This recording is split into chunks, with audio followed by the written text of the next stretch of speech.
안녕하세요. 책 읽어주는 에제엘 강미경입니다. 데이그룹 회장이신 최의숭 장로님은 교회를 100개 세우기 위해 사업을 했더니 하나님께서 크게 축복해 주셨다고 합니다. 죽게 하듯 하라 소개할게요. 착륙을 시도하던 비행기가 다시 급상승했다. 철커덕 끽! 불길한 예감이 들었다. 비행기 바퀴에 문제가 발생할 때 생기는 소리였다. 오랜 탑승 경험을 통해 체득한 직감이었다. 1차 착륙에 실패한 비행기는 다시 상공에서 몇 바퀴를 돌았다. 승객들의 표정에 팽팽한 긴장감이 감돌았다. 2차 착륙 시도 철커덕 끽! 비행기가 다시 잠시 휘청거리더니 급상승하자 기체가 심하게 흔들려 적재함의 짐들이 우르르 쏟아졌다. 승객들이 웅성거리기 시작했다. 울부짖는 사람, 몸을 심하게 떠는 사람, 통곡하는 사람, 극단적인 위험 앞에서 인간의 본성이 그대로 노출됐다. 지극히 점잖아 보이던 사람들도 돌변하여 비명을 질러댔다. 아내와 나는 지금 뉴질랜드 비행기에 탑승하고 있다. 호주 시드니를 출발해 뉴질랜드의 크라이스트 처치를 거쳐 피지로 가고 있는 중이다. 아름다운 무공해 섬나라 피지에 교회를 세울 현장을 답사하기 위해 NZ840 비행기를 타고 선교 여행에 오른 것이다. 선교는 순교다. 오지의 복음을 전하는 일은 늘 숱한 위험을 동반한다. 아, 이렇게 죽을 수도 있겠구나. 인간은 죽음 앞에서 거의 동일한 반응을 보인다. 미국인, 뉴질랜드인, 인도인, 한국인 모두 공포에 질려 그저 고함을 질러대며 이리 뛰고 저리 뛸 뿐이다. 그러나 내 옆자리에 앉은 아내는 미동도 하지 않았다. 나 역시 조용히 눈을 감고 기도드렸다. 지금 죽으면 순교 아닌가? 선교하러 가는 길에 죽는다면 이보다 더한 영광이 어디 있으랴. 모든 것을 하나님께 맡기자. 기체의 한 부분에 이상이 발생한 게 틀림없었다. 나는 계속 기도했다. 하나님, 제 평생 100개 교회를 세우겠다고 약속드렸는데 아직 숫자를 다 채우지 못했습니다. 이대로 데려가시렵니까?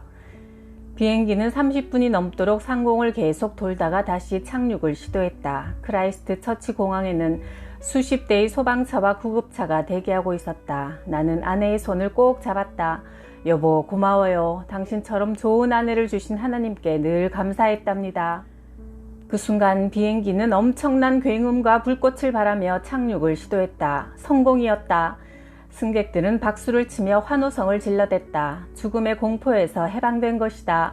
울부짖는 사람, 흐느끼는 사람, 어딘가에 급히 전화를 하는 사람, 기절한 사람. 그때 옆자리에 앉은 한 외국인 부부가 우리에게 물었다. 당신들은 왜 그리 평안한 모습인가요? 두렵지 않았어요? 우린 하나님을 믿는 사람들입니다. 하늘에 소망을 두고 살지요. 죽으면 영원한 고향 천국으로 돌아가는 것입니다. 살려주시면 하나님께서 원하시는 일을 하면 되고요. 두 가지 선택이 모두 좋습니다. 우린 하나님께 모든 것을 맡겼습니다. 그 상황에서 내가 할 수 있는 일은 아무것도 없었습니다. 우리는 주님의 뜻대로 살기로 이미 작정했습니다. 그는 내 말을 듣고 고개를 끄덕였다. 그리스도인들은 확실히 다르군요. 죽음의 위기에서도 조금도 흔들림 없는 당신들을 보면서 크게 감동했습니다. 나도 이제 교회에 나가 예수님을 한번 열심히 믿어보겠습니다. 1985년 나는 데이테크라는 회사를 세워 자동차 부품을 생산했다. 1년 뒤인 1986년 여름 며칠째 장대비가 내렸다. 100년 만에 폭우라고들 했다. 우리 공장은 지대가 좀 낮은 곳에 있었다. 공장에는 대출로 구입한 신형 기계들이 많이 설치되어 있었다. 새벽 1시쯤 전화벨이 요란하게 울어댔다. 공장장이었다. 사장님, 공장이 바닷물에 잠겼어요. 제품이 다 떠내려가고 기계도 이미 망가져 버렸어요. 완전한 절망입니다. 도저히 손을 쓸 수가 없습니다. 상황은 이미 끝났습니다. 나는 급히 회사로 달려갔다. 폭우에 밀물까지 겹쳐 바닷물이 역류해 공장을 삼켜버렸다. 직원들은 급류에 휘말리지 않으려고 서로의 몸을 밧줄로 묶고 탈출을 시도했다. 나는 눈물로 그저 기도할 뿐이었다. 하나님, 회사를 세운 지 채 1년도 안 됐잖아요. 제게 왜 이런 시련을 주십니까? 이제 어떻게 해야 합니까? 비싼 기계들은 모두 바다로 떠내려갔고 공장은 기괴한 괴물처럼 축 늘어져 있습니다. 주님, 저를 버리신 건가요? 하늘을 쳐다보며 절규하던 중 퍼뜩 잠언 16장 9절 말씀이 떠올랐다. 사람이 마음으로 자기의 길을 계획해도 그 걸음을 인도하는 자는 하나님이시다. 한치 앞을 보지 못하는 어리석은 인생이여, 하나님께서 돕지 않으시면 반석 같은 인간의 계획도 모래성처럼 허무하다. 모든 신문과 방송이 연일 수해 현장을 보도했다. 우리 공장은 공단에 입주한 회사들 중에서도 피해가 가장 컸다. TV 화면에 처참한 회사의 모습이 그대로 비춰졌다. 한 친구가 나를 찾아왔다. 건국대 경제학과 동창인 김성중이었다. 그는 대우그룹 김우중 회장의 동생이다. 최 사장, 나는 자네의 능력을 믿네. 자네는 반드시 재기할 걸세. 사업을 하다 보면 수많은 고난의 파도를 만나는 법이야. 그는 내게 봉투 하나를 내밀었다. 우정의 표시라네. 나중에 돈 벌면 갚게나. 1억 원짜리 수표였다. 80년대의 1억 원은 참으로 큰 돈이었다. 친구가 아무 조건 없이 선뜻 1억 원을 내민 것이다. 그는 하나님께서 내게 보내준 구호 천사였다. 하나님, 저를 버리지 않으셨군요. 나는 직원들에게 밝은 표정으로 말했다. 우리는 지금 혹독한 신고식을 치렀다. 이제부터 본격적인 출발이다. 반드시 최고의 기술을 가진 회사를 만들자. 나는 해외에 교회 짓는 일을 본격적으로 시작했다. 하나님께서 사업에 복을 주신다면 제일 먼저 해야 할 일이 복음을 전하고 교회를 건축하는 일이었다. 그것은 하나님과의 엄중한 약속이었다. 하나님 아버지, 사업을 해서 돈을 벌어 저 혼자 잘 먹고 잘 살 생각 추호도 없습니다. 하나님께서 주신 물질로 복음의 불모지에 예배당을 세우겠습니다. 2000년 추석에도 우리 부부는 어김없이 선교 여행을 떠났다. 이번에 교회를 세울 나라는 몽골이었다. 우리가 다니는 화양감리교회 박영주 허줄레 권사 부부가 동행해 주었다. 징기스칸의 고향이라는 화랑 호림의 교회를 개척하기 위해 우리는 수도 울란바토르에서 자동차로 13시간을 달렸다. 얼굴은 온통 먼지를 뒤집어 썼고 휴게소나 화장실이 없어 길에서 볼일을 해결해야 했다. 우리는 그것을 별 보러 간다고 표현했다. 식사는 아침도 양고기, 점심도 양고기, 저녁도 양고기뿐. 선교 여행은 언제나 고생길이다. 사람들은 이렇게 말할지도 모른다. 명절 때마다 비행기 타고 해외에 나가니 얼마나 좋으냐. 외국의 좋은 경치, 좋은 음식을 즐기니 얼마나 행복하냐. 그런 말을 하는 사람은 선교 여행에 꼭 동행시키고 싶다. 선교 여행을 마치고 공항에서 비행기를 기다리는데 마음은 기쁨이 넘쳤으나 몸은 무척 피곤했다. 항공회사 지점장이 내게 다가와 물었다. 목사님이시죠? 장로인데요. 그런데 왜 물으십니까? 장로님을 비즈니스석으로 모시겠습니다. 나는 순간 기지를 발휘했다. 그것은 불공평합니다. 내 일행도 곧 장로가 될 사람들이니 기왕 바꿔주려면 모두 바꿔주시오. 지점장은 호탕하게 웃더니 우리 모두에게 비즈니스석을 선물했다. 우린 크게 기뻐하며 비행기에 탑승했다. 몽골에서 고생 많았다고 하나님께서 특별 선물을 주시네. 당당하게 받자고요. 선교여행은 항상 보람과 함께 아름다운 간증거리를 남긴다. 열심히 국내외에 교회를 세우고 선교사역에 힘쓰던 중 2006년 6월 16일 참 이상하게도 육자가 3개 겹치던 그날 평소 잘 돌아가던 생산 라인에 느닷없이 문제가 발생했다. 가동되던 기계들이 연달아 삑삑 경고음을 내며 작동이 중단됐다. 어떤 날은 하루에 10번이 넘게 기계가 멈춰 섰다. 거의 생산을 포기해야 할 지경인데도 더욱 답답한 것은 원인을 찾아내지 못한다는 사실이었다.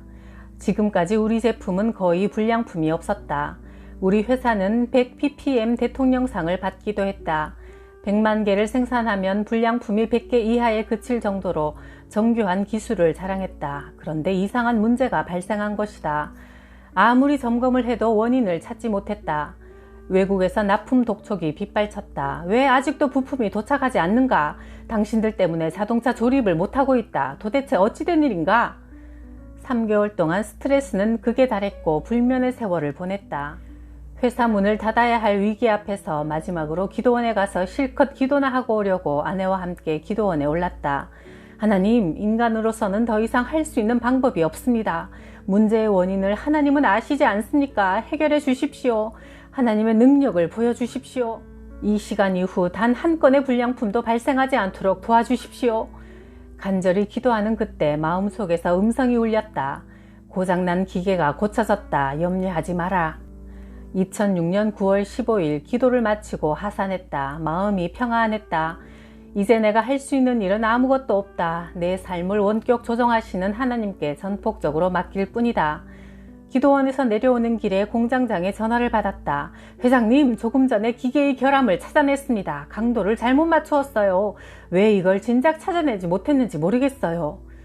기도원에서 눈물의 기도를 드린 바로 그 순간 기계의 작동이 정상으로 돌아온 것이다. 이것이 우연의 일치일까? 그리스도인들에게 우연은 없다. 기도의 응답이요 하나님의 섭니다. 회장님, 아주 간단한 장치 하나가 뒤틀려 있었습니다. 그것 때문에 3개월 동안 고생한 거예요. 지금은 정상적으로 작동하고 있고요. 이제 경보장치도 풀어놓았습니다. 그날부터 단 하나의 불량품도 발생하지 않았다. 외국 회사에서 주문한 물량을 모두 소화했다. 원래 기계는 지극히 정상적으로 작동하고 있었다. 그런데 어느 날 한 낯선 사람이 회사에 찾아왔단다. 기계 작동법을 지도해 드리겠습니다. 부품의 강도를 좀 낮추도록 하세요. 그 중년 신사는 기계의 한 부분을 직접 손으로 조정해 주면서 친절하게 설명했고, 생산 직원은 그의 지시에 따라 부품을 생산하기 시작했다. 그리고 그때부터 불량품이 쏟아진 것이다. 내가 공장장에게 물었다. 그 중년 신사가 누구인가? 잘 모르겠어요. 처음 본 사람이었어요. 아니, 처음 본 사람의 말에 순종했단 말인가? 아주 점잖아 보였고 기계를 제조한 회사에서 파견 나온 분인 줄 알았죠. 그렇지 않고서야 어떻게 이 복잡한 기계의 조작법을 그토록 자세하게 알 수 있겠습니까? 그래서 전혀 의심하지 않았습니다. 공장장도 어이가 없다는 표정을 지었다. 그 낯선 중년의 남자는 내 선교 사역을 방해하기 위해 사탄이 파견한 하수인 아닐까? 그러나 막강한 기도의 무기를 사용할 때 하나님은 결국 승리를 주셨다. 1996년 8월 나는 급히 병원에 실려갔다.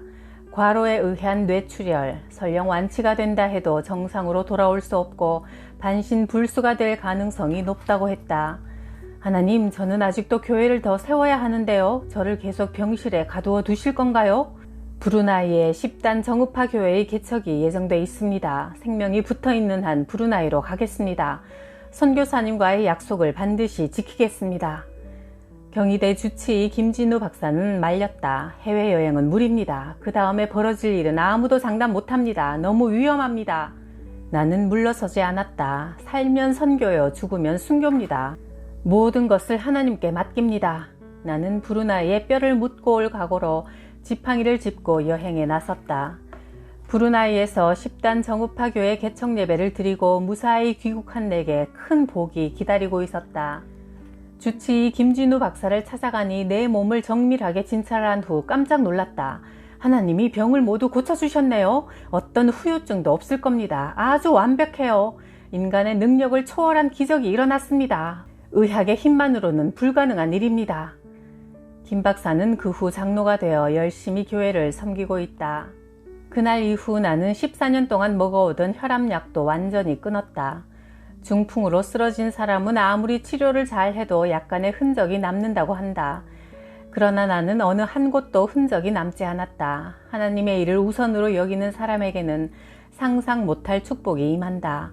하나님께서 치료의 광선으로 고쳐주셨으니 얼마나 완벽할까. 목숨 걸고 선교 여행을 다녀온 내게 하나님은 이렇게 큰 선물로 화답하셨다. 1999년 대우그룹의 부도는 우리에게 치명적이었다. 나는 자동차 부품을 생산하는 기업 데이테크를 운영했는데 대우가 우리에게 결제해줄 돈은 120억 원. 돈은 한 푼도 받지 못한 채 어음을 막는 데만 급급했다. 그 위기의 시간에 추수감사절이 다가왔다. 감사원금을 해야 할 텐데 무엇을 드려야 하나. 지금은 빈손인데. 나는 추수감사주의를 하루 앞두고 장롱 속에서 주택 청약 통장을 꺼냈다. 10년 전에 500만 원을 적금해둔 통장이었다. 이것이 있는 사람에게는 아주 큰 평수의 아파트를 살 수 있는 자격이 주어진다. 그것은 남은 재산의 전부였기에 정말 비장의 카드였다. 나는 아내에게 말했다. 여보, 이 통장을 해약해서 추수감사원금으로 바칩시다. 하나님께서 기뻐하실 거요. 당신 뜻대로 하세요. 어차피 모든 것이 하나님의 소유잖아요. 그러나 아내의 눈에 눈물이 그렁그렁 맺히는 것을 보았다. 아내에게 너무 미안했다. 아내는 내 마음을 금세 눈치채고 일부러 밝은 목소리로 말했다. 여보, 하나님은 우리 형편과 마음을 아실 거예요. 이것을 드리면 나중에 더 좋은 것으로 갚아주실 것이니 미련 없이 바칩시다. 우리는 은행에 가서 통장을 해약했다. 은행원의 눈이 휘둥그레졌다. 아니, 이것을 왜 해약하십니까? 조금만 더 기다리면 큰 돈이 될 텐데요. 다시 한번 생각해 보세요. 그럴 일이 있습니다. 더 중요한 곳에 사용할 겁니다. 우리는 청약 통장을 해약한 돈 전부를 추수감사절 헌금으로 드렸다. 사르밧 과부가 마지막 먹고 죽을 빵을 엘리사 선지자에게 기꺼이 드렸듯이 말이다. 그 후 놀라운 일들이 일어나기 시작했다. 어찌된 영문인지 100억 원대의 부도를 맞은 회사에 외국 자동차 회사들로부터 주문이 폭주하기 시작했다. 전혀 예상치 못한 뜻밖의 일이었다. 직원을 더 채용하고 생산 라인도 확장했다. 공장을 24시간 동안 가동해야 겨우 주문을 감당할 수 있었다. 도대체 왜 갑자기 주문이 쇄도하는가? 특별히 광고를 한 것도 아닌데 외국 기업들이 우리 회사를 어찌 알고 이렇게 많은 제품을 주문한단 말인가? 하나님의 은혜, 그것밖에는 달리 설명할 길이 없었다. 1999년 추수감사절이 지난 이후 외국의 자동차 회사들이 우리 회사 제품의 품질을 확실하게 인정하기 시작한 것이다. 외국 기업들은 한번 계약을 체결하면 보통 5년 동안 거래를 계속한다. 수출은 상상 못할 정도로 증가했고 하나님은 우리가 드린 추수감사헌금의 1000배 이상으로 축복해 주셨다. 이것이 바로 하나님의 계산법이었다. 일본 아크그룹에서 기술과 자본 제휴를, 캐나다 매그너 그룹에서 기술과 자본 투자를 제의해왔다. 사업이 너무 커져서 회사를 하나 더 세웠다. 제품을 설계하고 개발하는 선 엔지니어링 회사다. 회사가 계속 성장하여 현재는 기적같이 9개의 회사로 늘어났다. 사업을 하다 보면 사람들과 교제를 나누고 함께 운동할 기회가 많다. 나는 골프를 참 좋아한다. 그러나 주일에는 절대 필드에 나가지 않는다. 젊은 시절 주일날 운동 약속을 해놓으면 주일 예배를 건성으로 드리게 되었다. 그래서 아예 주일 골프는 하지 않기로 결정했다. 예배는 형식이 아니라 그것에 흠뻑 젖어야 한다. 마음이 콩밭에 가 있는데 몸만 와 있는 예배를 하나님께서 기뻐 받으실 리가 없다. 친구들은 말한다. 최 회장, 주일날 예배 마치고 골프 치는 게 뭐 그리 죄가 된다고. 신앙도 좀 융통성이 있어야지. 굵직한 거래처에서 주일에 골프를 치자고 하면 어떻게 할 건가? 융통성이란 말을 나는 좋아하지 않는다. 성경은 이해할 때 이해하고 아니요 할 때 아니요 하라고 가르칠 뿐 글쎄요를 가르치지 않는다. 융통성이란 말은 옳지 않은 것과 타협할 때 주로 쓰는 말 아닌가? 거래처에서 제의를 해와도 나는 주일 골프는 사양한다. 이것 때문에 사업에 지장을 받은 적은 한 번도 없다. 나는 36세에 장로가 되었다. 얼마 전 양평의 한 유명한 해장국집에서 일행과 함께 식사를 하고 나오는데 주인이 나를 물끄러미 쳐다보았다. 혹시 장로님 아니신가요? 맞아요. 어떻게 하셨어요? 주인은 빙그레 웃으며 말했다. 장사를 오래 하다 보니 인상만 봐도 그 사람의 직업과 인품을 알 수 있어요. 우리도 예수님 믿는 가정입니다.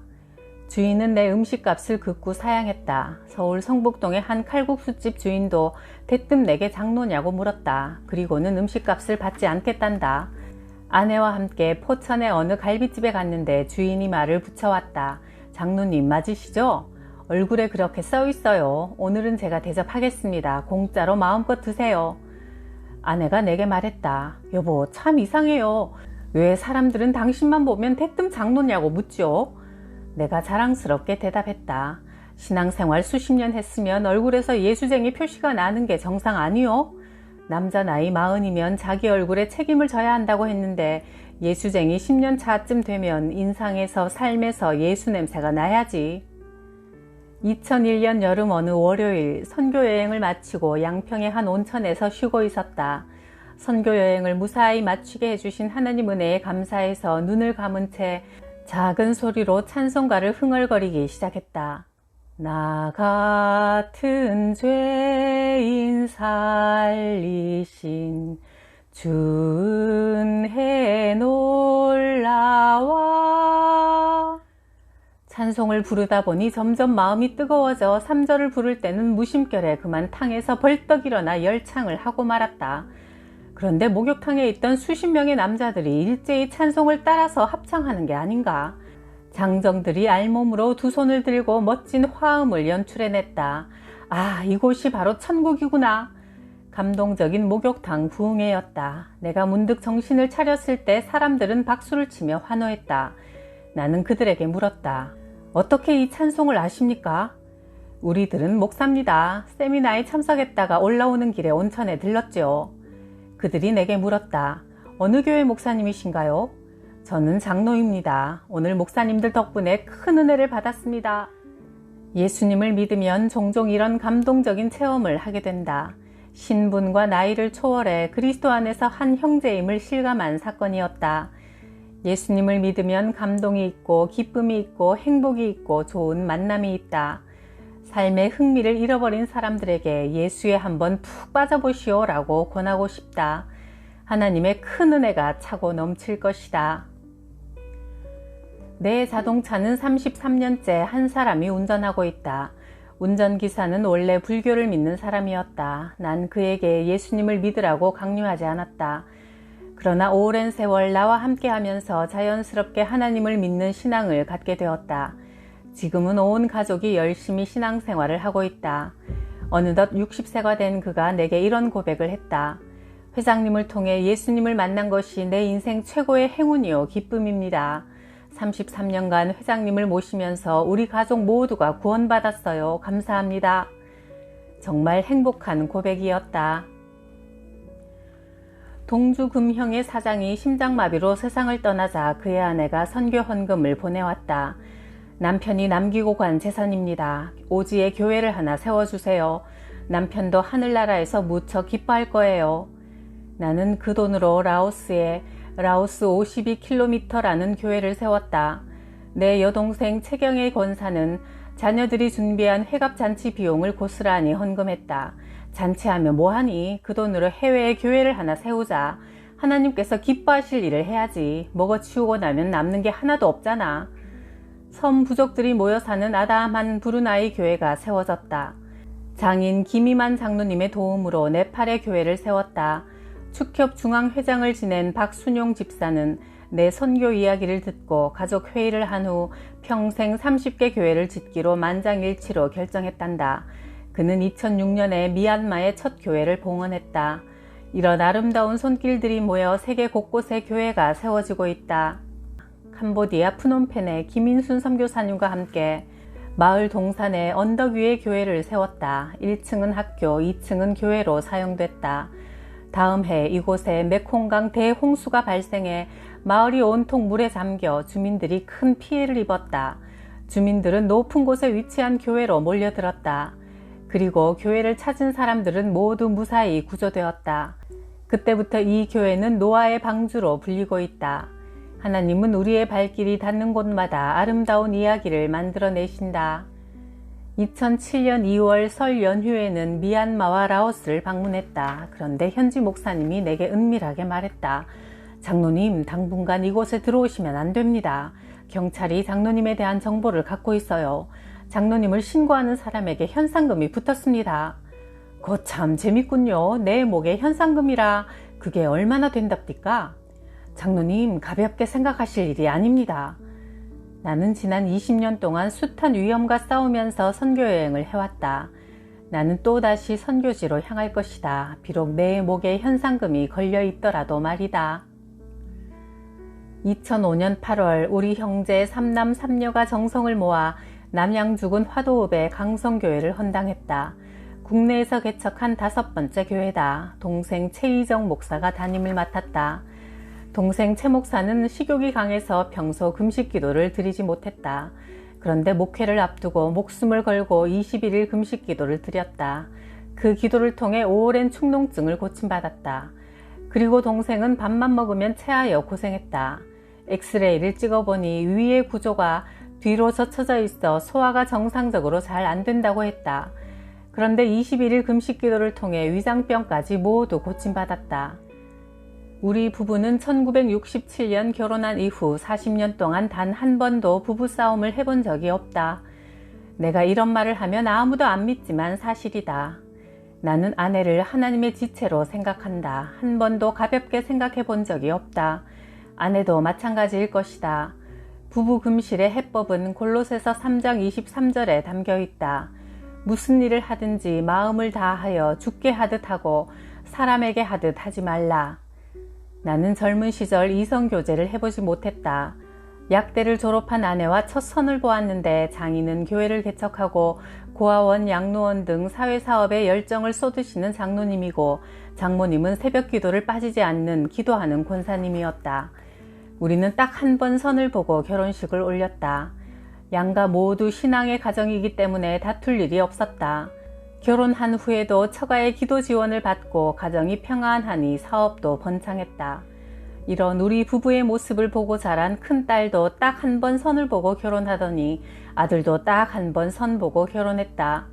부부가 신앙생활에 최우선을 두고 금실 좋게 살아가는 모습을 보여주는 것이 최상의 자녀 교육이다.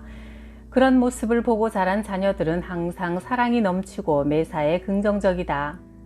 아내는 결혼 후 임대료가 가장 싼 서울 화양동에 작은 약국을 차렸다. 이름은 가정약국. 그런데 초보 약사의 초라한 약국에 발 디딜 틈 없을 정도로 많은 손님들이 몰려들었다. 양가 부모들이 새벽마다 기도를 드리는데 약국이 잘 되지 않을 리 있겠는가. 게다가 우리 삼형제는 퇴근 후 약국에서 친구들과 모였고 우리 교회 성도들도 밤낮으로 들락거리니 주민들도 덩달아 몰려들었다. 아주 용한 젊은 약사가 왔다는구먼. 병도 잘 낫는데.